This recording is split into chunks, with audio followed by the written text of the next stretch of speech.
छत्तीसगढ़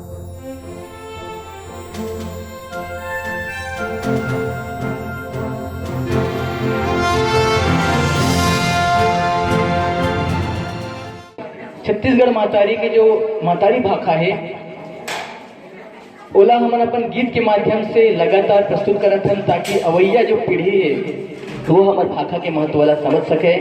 और यही क्रम में 28 नवंबर के भाखा दिवस राजभाषा दिवस जोड़ी से वो दिन हमन एक गीत लेके आ रहे हैं, जागरण के गीत। एक चंद पंक्ति आपन सुनो और समझो। और मैं चाहता हूँ कि जहाँ भी आप मन ला वो मंच मिलते तिमा आपन वो प्रस्तुतिकरण कराओ ताकि हमारे भाखा महतारी के मान पान हो सके।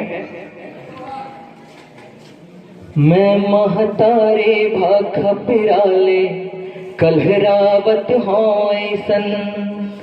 जो छत्तीसगढ़ी भाखा महतारी है का कहा थे, मैं महतारे भाखा पिराले कलहरावत हो ऐसन, पर भाखा के तल पौरी माँ रौंदावत हो जैसन।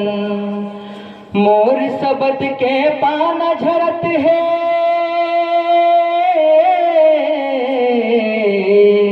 मोर सबद के पाना झरत है, पतझड़ कस फुलवारी के।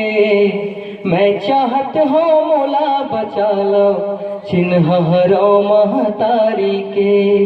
मैं चाहत हो मोला बचा लो चिन्हरो महतारी के। तो ये मंच के माध्यम से मोरो यही अनुरोध है कि जब भी आप मौका मिले, इसे तो अपना ये शिविर में मौका मिलते छे और अलग अलग जो क्षेत्र होते, अलग अलग जो मंच होते, चाहे वो राज्य स्तर के मंच हो, नेशनल स्तर के जो मंच हो, अंतर्राष्ट्रीय मंच हो, वहाँ आप सबले पहले अपन संस्कृति के मान पान ला कराओ।